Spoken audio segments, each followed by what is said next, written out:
we're going to have Marti from Lakota, the owner of Lakota, and Niamh that is working in the Ministry of Sound. They're going to speak about management in stress management in the music industry.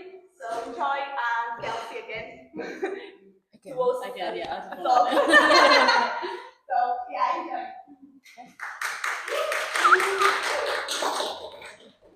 Hello, how are you guys? Good, thank you. Could you just introduce yourselves, names, pronouns, and what you do? Okay, so No, you can go first. my name's Marti. I am one of the owners of Lakota. I also work as a lawyer, so I kind of have a career outside of the music industry, and I'm she, but you can call me they, I don't mind, I'm not really bothered. So I'm Niamh. I do the Advancing in Logistics for Ministry of Sound. I also do a bit of like freelance artist liaison and stage management, and then a bit of like DJing and production on the side, and then run my own night. But my main job is doing the Advancing Logistics for Ministry. My pronouns are she, her. I'm going to ask you guys questions to both of you to begin with, and then we can go off into whatever makes sense. First of all, how did you guys get into the industry? When did you get into the industry? Quite a long time ago. Sure. Yeah, my parents owned a club, so Okay, I'm second generation. Grew up club. around. Yeah, I grew up around it. It was very different what they did, but yeah, I grew up in and around clubs. Okay, cool. And yourself? So for me, it was kind of by accident, to be honest. So like, I've always been around music and stuff. Like, so I'm from Manchester. My family's like very musical, like very much into like the rave scene and stuff like that. And then I actually moved to Bristol to do politics as a degree, and then I accidentally like applied for a role at Team Love doing for their productions assistant, and then didn't get it. And then he's like, "Do you want to come and do artist liaison?" So then I went and worked Glastonbury with them, like volunteer. That was like 3 years ago.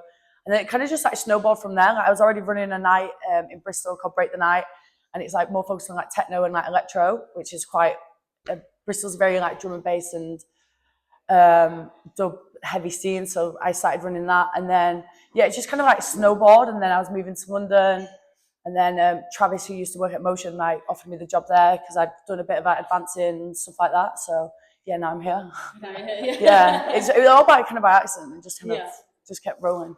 So so you said your parents had clubs themselves, and then so now you own the club? Yeah, so my parents had a club called the Tropic Club, which is on Stokescroft. It's kind of it's behind the Love Inn actually. So we own the Love Inn, but we rent it out to the Team Love guys. Yeah. And behind it was a nightclub called the Tropic Club, which is very much downstairs was like live music, upstairs funk and soul. It kind of felt very strange, like a Saturday night.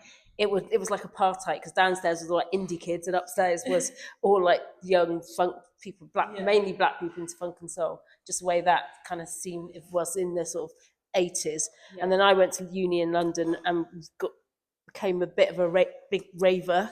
And then then it kind of the whole thing was shifting. This is sort of late 80s, early 90s, and an opportunity came up. There was a club down the road called the Moon Club. The guy who owned the Moon Club bought the building next door but couldn't afford to build it out, and my brother was just interested. It was kind of like we bought the competition, so the Moon Club guy was exiting, and they bought the building next door, couldn't afford to do it, and my brother said, do you want to come and work with me, because I was as I was a bit of a raver, kind of knew what was going on because I was in London at the time. So I finished my degree, I did law, and then I finished the week I finished, I came back to Lakota and started working. It opened the week later. Mandy was part of the original team. So we were, and I for the most of the 90s, I headed up the programming team, and so then it's the Bristol really shifted away from techno and house and became a bass city, which it is obviously now. And I wasn't into that, so I kind of went back and became a lawyer because effectively, the way the industry changes, you get to a point where you get to a certain age and a point where you have to sack yourself if you're going to have longevity. Sure. And I wasn't into. I'm still not a bass person. I'm not a jungle. Then it was jungle. I was not a junglist. I am not a junglist. I like house music and And so yeah, we had to bring in people who knew that scene, and that's where Lakota's kind of been ever since. I mean, it occasionally does still does house nights or other genres, but it is a big bass club. So yeah, For sure. I don't do the programming Not anymore. anymore. No, It's like, yeah. just get my name away from that. I'm a house club. Yeah. For sure. Well, I'm sure you'll love this then later on. Okay, Obviously, we're here to talk about stress management. There's a lot of factors in the industry that maybe you don't see in other industries that I think people probably agree that bring a lot of stress, like late nights, how common it is for drugs and alcohol to be present in the workplace, safety issues with being a woman in those environments, so big crowds, dark, late at night, a lot of guys going clubbing that you're not really sure about, as well as on the business side of things, like late ticket buying, added costs like security, the well-being of the people at your clubs, and events, of course, and the people that you're looking after. What are some of the ways that you both deal with that stress? For me, it is, I don't know, I don't think I deal with it in the best way, because I do get burnt out quite a bit, and I am quite guilty for it. At the minute, I'm toeing with the line of like sobriety and stuff, because especially when you're working late nights in a club, you definitely end up having a drink and then maybe a few other stuff. But like, so at the minute, that's what I'm kind of like trying to step away from. So I think it's just being able to like say no and just like look after yourself. For the companies that I've always worked for, they've had very good like HR and like people that you can chat to. So like Team Love's really good for that, and so is like ministry. So like whenever I've felt a bit like this is just getting a bit too much, like the workload's getting too much, I've always been able to speak to people. But then there's been other instances where I've done a bit of like freelance like ALR stage management, and it's just been a bit where the team hasn't been there present, so you're kind of ended up just taking on a lot of responsibility. So I think it's just a mixture of things, like looking after yourself and then working with like good companies as well, and like making sure that if you're freelancing, making sure they're good like production companies that are established or like have a good team. So yeah, it's just kind of just using your common sense a bit. That's the way that I deal with it. And like if you do feel like it's getting too much, just kind of like step back from it. Sure. Marti?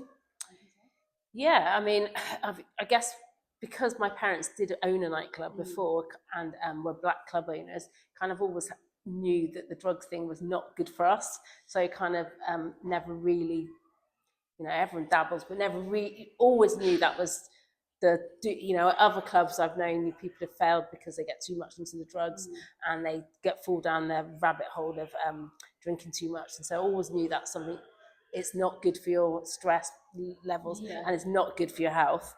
And then I guess a lot of the things I've learned, I'm old, quite old now. So the thing, you just need to separate your life, because it's so all consuming. And I remember points in the 90s when I was kind of involved in the scene. It just covers every bit of your life, and you've got to break away from it. You've got to have somewhere where you go and it's home and it's chilled out and it's relaxed and it's family and it's friends and it's not part of what you're doing.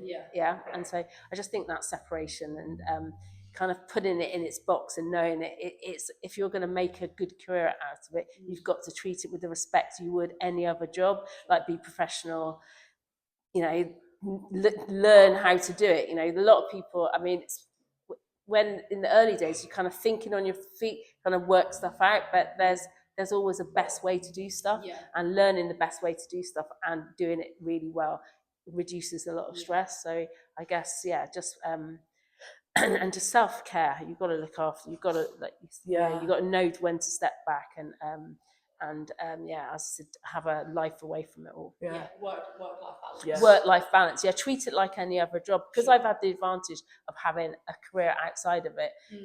That becomes really stressful again if you don't have a good work-life balance. And I think because it's the music industry is so part of who you are, you can just suddenly get it every Monday through to Sunday you're doing stuff which is work related, when actually you can't do that. You need to separate it out. I found that for when I first started at ministry, I was like a proper like control freak. So like even when I'd had like my days off and stuff like that, I was like still checking my emails and like replying to it, when it was kind of like learning that responsibility to hand it to someone else. So like even now I got a message about something before for one of the events tonight, and I literally just forwarded the message to someone else and like let them deal with that's working. because I think it's just making sure you rely on your team as well, like in clubs, because you'll have like the operations team and people that do it at the night, and if you're kind of the 9 to 5 part of that operation, it's just making sure that you're, you know, delegating out to someone else and you're not working on like your Saturday or Sunday off, which I was really bad at, like just checking emails on like, I'll do this for 2 seconds, and then the next minute you're replying to like 10 emails, and it's... I think advancing in logistics, that part of the industry tends to attract people who can't let go. Yeah, I just think about the people we have in that job. Yeah. They are the people who are sending me messages at like 1 o'clock in the morning, stressing about something which is not. They should be. Well, they should just be not doing it now. Now, because they're advanced. Is the words in the title, advancing. Your job is to prepare everything so it runs smoothly, and then hand it over to the operations team who are doing it. And they can, if there's something wrong with the hotel booking, it's always hotel or the grounds. Just let somebody else who's working on the night walk down to the hotel and sort out whatever the stupid DJ's done at that particular hotel at the time. Don't worry about it anymore. Yeah, no, I've got better at like just not even checking now, like handing it to someone else. It's nothing to do with me. Because a lot of time you're the first point of contact, and for some reason everyone finds out your phone number. Like, I don't know how. Like, so many people get my phone number, and I'm like, I don't know how, and it's like my personal number. And they'll text me, and it's like, oh, can you change the airport pickup? I'm like, no, this is not me. You can do this yourself. Like, just phone up the company. It's just like little things like giving it to someone else to do, or like kind of being stern with people and be like, no, this is how you do it, and like just do it themselves, or getting their tour manager to do it, or something like that. And being assertive, because 100%. People will take advantage of you in the industry, and I think you've just got to say no. This is something that leads on really nicely, is about being taken advantage of in the industry. As women, and as a black woman, of course, coming up in the rave scene and just in the club scene in general. Obviously, it's a very male-dominated industry. Do you think you've had to like push harder to be taken seriously as a woman in the industry? Kind of, yes, but I think we were just fortunate. I think back in the 90s, we were kind of I don't think anyone had the sort of the demographic makeup of what the people who were running Lakota back when it was. I mean, it was a lot of women, a lot of gay people, and so we kind of made our own. I think we were doing diversity and inclusion before anyone, and not really knowing that we were doing it, just doing it because, and so that really impacted on the way we did things. We did a night in 1994. We did a night called Lick, all women line up, all women in the management, the sort of programming team, and so I kind of think we were, and so because we had we were like a troop. We used to go everywhere together, and so we kind of protected each other. But outside of our bubble, I saw loads of exploitation of particularly young girls, certain DJs. You knew if I was there with my daughters now, I've got a 22-year-old and a 19-year-old, I would know there are certain DJs you would not leave them in a room with. And that I kind of, the music industry's had its Me Too movement to some extent, and there are still bad people out there, but you just got to know to protect yourself, protect your friends and things like that. But it does matter who's in charge, and that has an impact on it. And just some of the things I just think back and think some of the things we would have seen, not some unpleasant. A lot of it's very much male dominated, very much white men male dominated, and a lot of racism, a lot of sexism, misogyny, and all of that.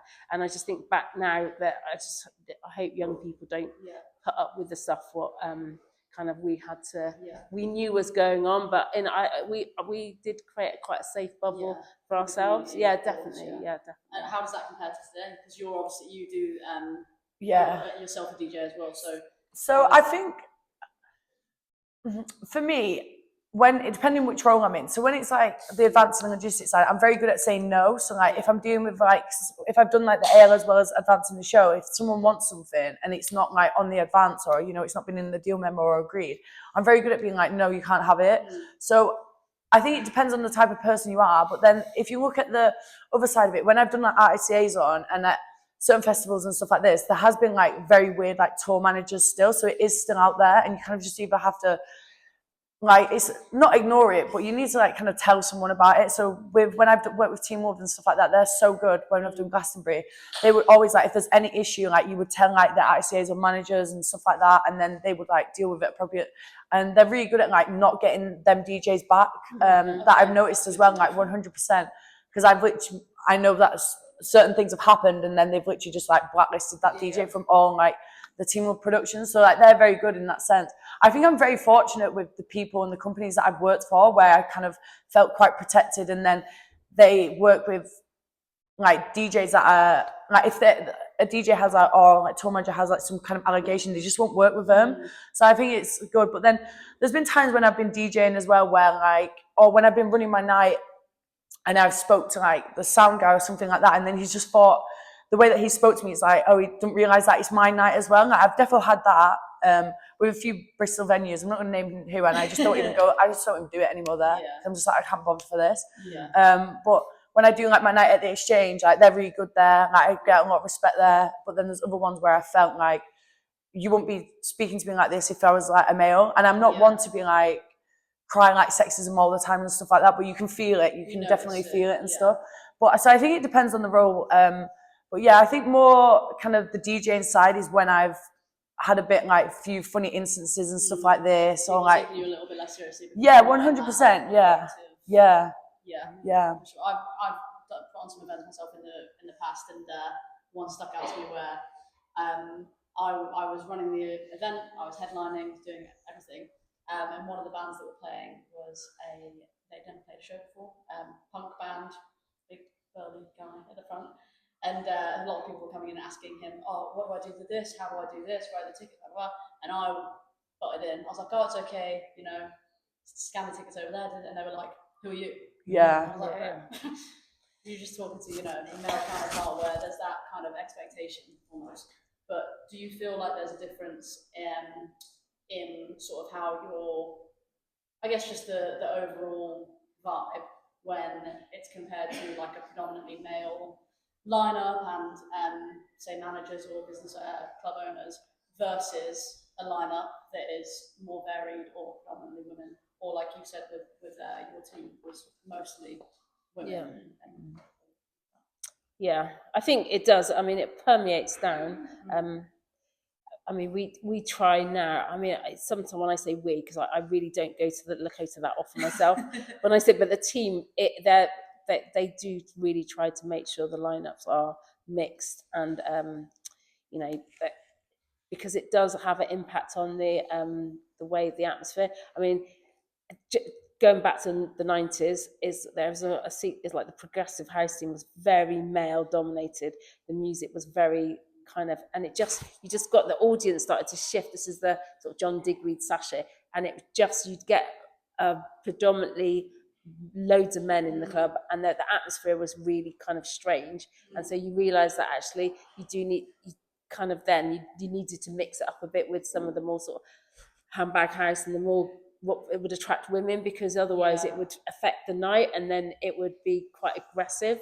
So I think, and I know within the bass scene there are certain elements of it which are really too male, the lyric, the MCs are misogynistic, and it does have an impact on the atmosphere. I mean, we had about 10 years ago, we used to have quite a lot of trouble at some of those jump up jungle nights, and it kind of you realize actually we have to shift away from that, because we were just having to call the police a lot more often, violence and stuff like that. And then you realize actually even within what is the bass scene, there are elements of it which are a bit uglier in terms of misogyny and sexism, and just like people used to put naked women on their flyers and stuff like that. I just remember seeing a flyer, walking into a place and seeing a Lakota flyer, and I was like, oh my god, I'm embarrassed by that. I don't endorse this. I didn't endorse it. So you just have to. I think it does matter who's playing and who's 100%. Behind the night. And as a DJ, do you experience that as well? Like if you're on a lineup with mostly women or mostly men, does it change how you're sort of treated by even just the audience or the other people? So I'm quite picky, so I just won't play on lineups if I'm like the only female. Like I've said no to a lot of stuff, because like DJing is not my full-time gig, so I'm very fortunate I can be like, no, I don't want to do that. Yeah. So I won't do it. Yeah. But I think, And with booking and yeah, I think so. My night, I always make sure that it's like mixed of like genre, sexuality, like sorry, gender, not genre, like gender, like sexuality and all that. And then, but I think a lot of the places that I agree with what you're saying about it depends on the DJ and like kind of the promoter of the night. Because where I go out in London is a lot of like the techno scene, and I feel like the London techno scene is very good at like making sure it's very inclusive. yeah. And there's a few like clubs and stuff like that that I just won't go to because I just don't feel safe. Like the one that I always go to is like Fold, just because they've got it completely right, like their team, everything is so good, like their welfare, just kind of making it very inclusive in a safe space. So it definitely just, I think it does depend on the genre, and I'm not like blaming that, but because when I was in uni and stuff, I used to go to a lot like the drum and bass, jump up rate, and I hated it because I don't like the music that much. Like I'm like techno and house, and it's just like the crowd was just like, it is very like male dominated crowd, and I think that's what it is. You just can't enjoy yourself. You can't like have a proper dance like with your friends and stuff because you are always kind of watching. Yeah, 100%. There's been a few initiatives in Bristol which have kind of tackled this. So I know that Niamh from Booty Base kind of is behind, and she kind of got the city behind the so Bristol at Night, which is the sort of, it's headed up by the Bristol's Nighttime Advisor, and they look at doing cross city initiatives, and one of those is a lot is around women's safety at night, and that came out of some of the stuff that Niamh was doing as part of Booty Base and the kind of like the club rules. And I think I mean, it's good to see that, you know, it's out there telling people what, I mean, it's quite sad that we have to tell people what not to, how to behave yourself on a night out, but some people just don't know. And if you think of the whole year, this sort of September, October, you get all this influx of new students who've never been out before, and some of them actually do need some it feels like, I always say that it feels like we're running a nursery, not a nightclub, because if the atmosphere in that September to October is completely different from sort of later on by the time you get to the block party, that bit, because people have done it for a bit, but there is an element, they are like, I don't know, you've got all these predators around them who would want to take advantage of young women who've never been out before and that don't know how much to drink, don't know how much drugs to take, and then they're just all the predators selling the stuff. So it is, you can feel it, and the way we approach this part of the season is different from how we approach the later part of the season in terms of security and things. The spiking thing, I mean, it didn't get worse when it became big news. It was just that it became news because of certain bad incidents. But in my daughter's friendship group, you know, a lot of the spiking was it. You know, there was about a couple of year period where it did feel like it was bad, but it was probably just because my daughters had hit a certain age. But it does. People do it to people. And, you know, that's why everyone needs to look after their friends. Yeah. I think this is like maybe an important shift that's happening in the music industry right now as well. Talking about safety, mental health, stress management, things like that. I imagine from being in the industry since the 80s and 90s, you'll understand more. Like, there's always, in my opinion, at least, been a lot of pressure on artists, club people who are putting on events, everything like that, where your mental health is really on the bottom of the list in terms of how things are being ran. So especially for artists and like I said, people who are running the events. Do you think that that's changed a lot? Have you seen a change? Do you notice a difference now from that kind of just work until it's done mentality? Yeah, I also think is the articulation, is that people now know. I just think people now know what things are and how to talk about it. I don't think it's that it's got any worse, that people's mental health has got worse. I just think now that people have the tools to know that actually this is something we should all talk about and we should all try and tackle. So yeah. And how's the attitude to self-care in the industry that you see? Yeah, so I think you can feel a bit of a divide at ministry because obviously it's been there for like years as well, and there's people there that are like been there since it opened and stuff, and you can kind of see the divide between a lot of the young people and the older people. Just kind of when it hits 5:30, a lot of the people just like go, they're done for the day, and then like you can feel like the difference in a lot of the people that have been there for ages because they're still used to that culture of like Yeah. staying around, working over hours and stuff like that, and actually not going home and having a rest. Then yeah, you can definitely see it in that respect. But I think as well now, I think a lot of people are just kind of realizing as a whole that having your downtime is important. So I think it's just kind of the way that society shifted is like you need to go home and rest. You can't just like work, sleep for 2 hours and then go back. So it's definitely, I think it's just changing in general now, and there's a lot more emphasis on kind of looking after yourself and looking after your mental health. So I think it's just the way we're all kind of shifting. Because it's a demanding industry. Yeah, creatively, 100%. and a lot of it's networking, which realistically you can network every second of your day if you need to, but having that time to switch off and separate work from your life, especially when your career isn't something that you enjoy. It's like getting that balance between, okay, yes, I can go and enjoy myself, but I don't have to be constantly networking or exploring how I could creatively be in this space. It's so funny to talk about the generation. So I come from a family of club. I mean, my parents had a club. So when my parents used to look at the way we used to run it, they used to say, "You lot are so lazy." You do. And now every time they talk about the way it's run now, they can't. They say things like, "Oh, you lot used to work hard," and now this lot you have there. She can't get that someone who, like the guy who does our advancing, isn't often there at night. They can't, not that they come often, but they cannot comprehend that you have a load of people who are not there from morning till night, because that's the way they lived. They just used to live, and then I say to Mum, "But Mum, do you remember when you used to have to go to Jamaica for like months on end because you were absolutely exhausted?" And she just thinks, no, I just wanted to go on holiday. She doesn't because she hasn't got the tools to articulate it. She doesn't realise that actually that's burnout. That's what happens. But it is a generational thing. So I was originally doing the advancing, and then I was doing AL at night. So I was doing 3 days in the office, Tuesday to Thursday, and then I would do the AL Friday night and Saturday night. I did that for like 6 months. So I literally turned around and was like, "This is getting ridiculous now," because he was wanting me to kind of more work like on the logistics side of stuff, so like contracts and like invoicing and stuff. And I was like kind of dipping my toe in a bit of like the programming of like some of the rooms and stuff. So I was just like, "This is getting ridiculous now." So they was like, "Fine, just find some ALs and they can cover you." And that's just worked so much better now. Like I feel like I have that separation of being able to do stuff at the weekend, and then sometimes I do go to the club when it's like.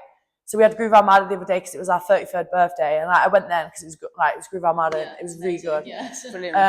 And then like all the staff were there, so it is like sometimes I do go, but like I said, it's not really my type of music ministry. Some on the Saturdays it is, but the Fridays very like EDM, like heavy, that big room, like it's not for me. But so on the Saturdays I sometimes do go and like, because I think it's good to see how it's working. It's like good to be the audience as well, especially if you're running events, because then you get a feel for how everybody is. 100%. Are there any standout moments that either of you have had that you felt like this is how it should be as a woman in the industry? God, so many standout moments. It's quite hard. It's quite hard to kind of pinpoint any. We went the other day to see Grandmaster Flash, and it was kind of like they reconfigured the whole the way they did it. It was it did feel like a New York hip hop party, and that was just, I was really proud. I was thinking, I have had nothing to do with this, and all these people have just done this, and I went and I had probably one of the best nights I've had in Lakota for a long time. And it wasn't even that it was busy or anything, it's just the way they had this really good video wall, and I felt really quite proud. So but loads of started, too many, I'm too old, too many. I would just say like when it's been like a big show, like Glastonbury's always really good. It's because when I do the last 2 years I've done Level Stage, so the new one in Silver Haze, and like just seeing that and stuff, it's just like wow, it's just amazing. It is amazing. It's so like that whole stage, and just like the lighting and everything. The lighting's done by James Newmarsh, who runs Forward in London. He's also playing in Bristol on the 15th of November. So if you want to go and see him, come chat to me. So they do all like the lighting and stuff like that, and he's a good friend of mine. So it's just like really cool to kind of see like the Bristol, like my Bristol like friends and family, and then like people that I know really well from London coming together to just create this thing. Like, and it's just unreal, like that stage. And I would say just kind of that's like my favorite festival and like event to work is defo like Glastonbury on levels. Yeah. It's just unreal. It's like Yeah, I Yeah. love Glastonbury. I mean, I never work it, but we go Yeah. every year. I love it. It's so good. And the level was excellent. Was it? Did you say Jamie? No, so it's James Niamh that does the Okay, lighting. yeah, So yeah. he basically does Fold in London, which is like Okay, yeah. super cool. But then they got the Assembly this year, which was like the 10th one. Yeah, I yeah. think they were trying to like rival NYC download it. Yeah, it was really good.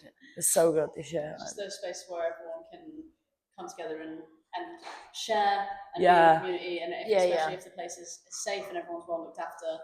That's when, I mean, that's why we all like them. Yeah, yeah. In the first The place. reason, I still own a nightclub is I can do my application to get into Glastonbury. Probably the one perk. Finally, I have one last question for you guys, which is how can we cultivate more respectful and equal spaces in the industry?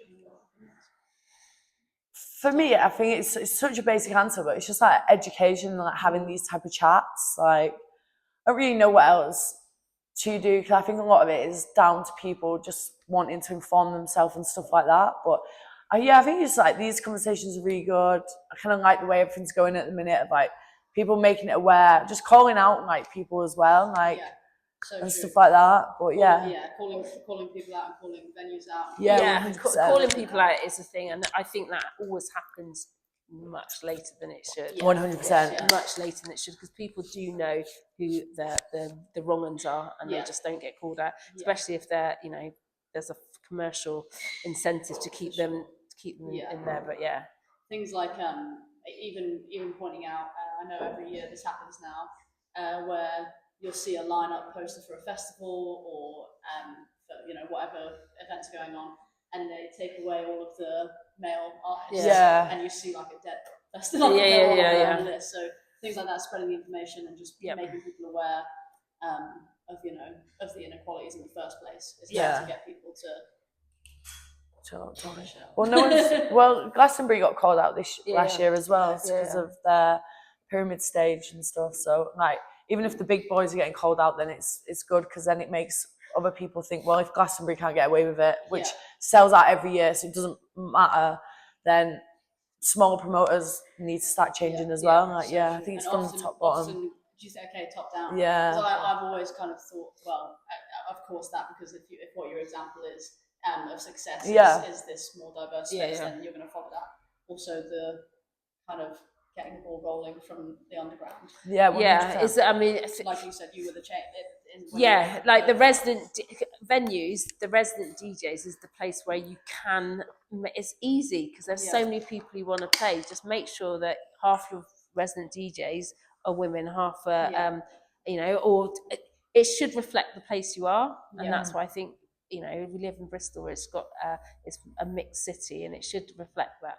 And if it doesn't, then that's like, even at that very basic level, because everybody has to be commercial. You have to put the you have to put the artists on who are going to sell tickets. Yeah. But at that very basic level, you can start the next generation. Yeah. Any tips for anybody who are just getting into the music industry, especially women? Don't do it. Have